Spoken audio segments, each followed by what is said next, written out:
नमस्कार। पुष्पा प्रियंका सरस्वती विद्या मंदिर inter college Nanakmatta Uttarakhand से मैं पूजा चौरसिया। आज हम पढ़ेंगे कक्षा 8 की हिंदी पाठ 5 चिट्ठियों की अनूठी दुनिया। इसके लेखक हैं अरविंद कुमार सिंह।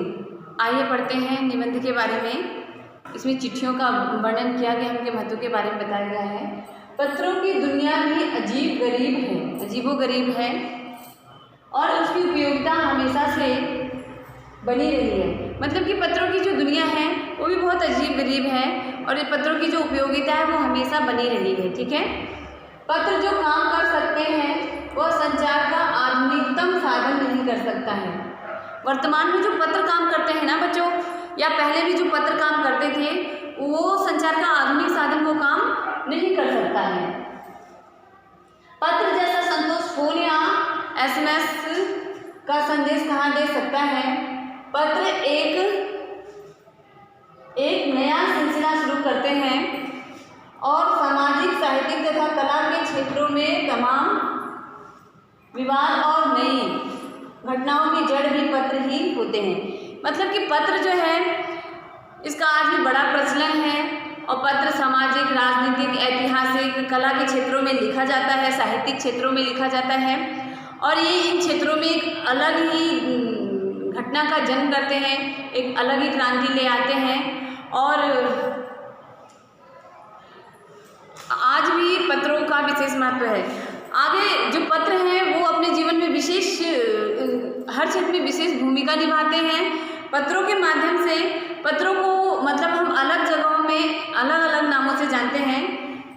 जैसे कि संस्कृत में हम पत्र कहते हैं, उर्दू में हम खत कहते हैं और तेलुगु में हम उत्तरम या जाबू कहते हैं, कन्नड़ में हम कागज कहते हैं, तमिल में हम उसको कडित कहते हैं। ये सब पत्र के ही रूप हैं, मतलब पत्र के नाम है, पर्यायवाची मान लें कि हम इन क्षेत्रों में इनको ऐसे कहते हैं, लेकिन सबका भाव एक ही है, पत्र में अपने विचारों को व्यक्त करना, अपनी भावनाओं को लिखना। ठीक है। पत्रों का अपना ही एक दायरा है और इसके माध्यम से हम अपनी बातों को दूसरों तक बड़ी आसानी से पहुंचा सकते हैं, अपनी भावनाओं को। और दुनिया भर में रोज करीब करोड़ों पत्र लिखे जाते हैं। ठीक है ना, रोज एक दूसरे को करोड़ों पत्र लिखाए जाते हैं। भारत एक ऐसा देश है ना जिसमें अकेले ही 4.5 करोड़ पत्र रोज लिखे जाते हैं। ठीक है बच्चों, या पोस्ट ऑफिस में डाले जाते हैं। पत्र का इसीलिए कहते हैं कि एक अपना ही। इस पत्रों के आधार पर पंडित जवाहरलाल नेहरू ने कहा है 1953 में 1953 में उन्होंने कहा था कि पत्र एक ऐसा माध्यम है जिनको हजारों साल तक अपनी भावनाओं को उसमें सहेज के रखा जा सकता है। पत्र बस शुरू से ही लिखे जा रहे हैं। हमारी संस्कृति में जो पत्र हैं वो शुरू से ही लिखे जाते हैं। उनको पहुंचाने का माध्यम अलग अलग है।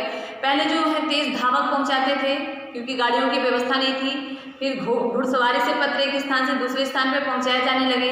फिर रेलगाड़ी, हवाई जहाज ये सब विकसित हुए, इनके माध्यम से पत्र आने जाने लगे और आज पत्रों का आधुनिक रूप फोन के माध्यम से भी SMS करके भेजा जाता है। लेकिन ये पत्र उस टाइप के प्रभाव नहीं है। इसका विशेष प्रभाव तो जो डाक द्वारा आते हैं पत्र उसमें ही भेजा जाता है और भारत में इसकी आज भी लोकप्रियता बनी हुई है। मतलब कि जो पिछली शताब्दी में पत्र लेखन ने एक कला का रूप लिया था, पिछली शताब्दी में पत्र लेखन ने बच्चों एक कला का रूप लिया था। इसमें डाक व्यवस्था के सुधार के साथ साथ और अन्य कार्यों पर बल दिया गया था, इसके विकास पर। पत्र की महत्ता को जानते हुए अलग कई प्रकार की चीज़ों का विकास हुआ। इसमें पत्र को हमारे पाठ्यक्रम में भी शामिल किया गया कि बच्चों के स्कूल में भी पत्र कैसे लिखा जाए, उसका क्या महत्व है, उसके बारे में पढ़ाया जाए। विश्व डाक संघ ने भी इसकी योजना पर विशेष बल दिया और काफ़ी सफलता हाथ लगी और स्कूली स्तर पे भी पत्र लेखन के मतलब इसको सिलेबस में, कोर्स में जोड़ा गया और पत्र लेखन की कला को सिखाया गया। पत्र सिखाया गया। 16 वर्ष के जो विश्व डाक सेवा संघ था उसमें 16 वर्ष से कम आयु के कम बच्चों को स्कूल में पत्र लेखन प्रतियोगिता के लिए प्रोत्साहित किया। स्कूलों को ये सूचना दी कि समय समय पर निबंध लेखन, पत्र लेखन आदि का आयोजन किया जाए और इस सिलसिले का प्रारंभ 1972 यानी कि 1972 से शुरू किया गया। उसके बाद क्या हुआ कि इसने एक बहुत तीव्र गति पकड़ी और बच्चों ने इसमें काफ़ी रुचि ली और विद्यालयों में पत्र लेखन प्रतियोगिताएं शुरू हुई। आज भी बच्चे पत्र लेखन प्रतियोगिता करते हैं। आप लोग छोटी कक्षाओं में भी देखते हैं कि पत्र लेखन प्रतियोगिता होती है, निबंध प्रतियोगिता होती है, सुलेख प्रतियोगिता होती है। इसके माध्यम से क्या है कि हमने पत्र को लिखने पे महत्व दिया और जैसे फैक्स, ईमेल, टेलीफोन, मोबाइल ने चिट्ठियों को तेजी से रोका, पर व्यापारिक डाक की संख्या लगातार बढ़ती रही।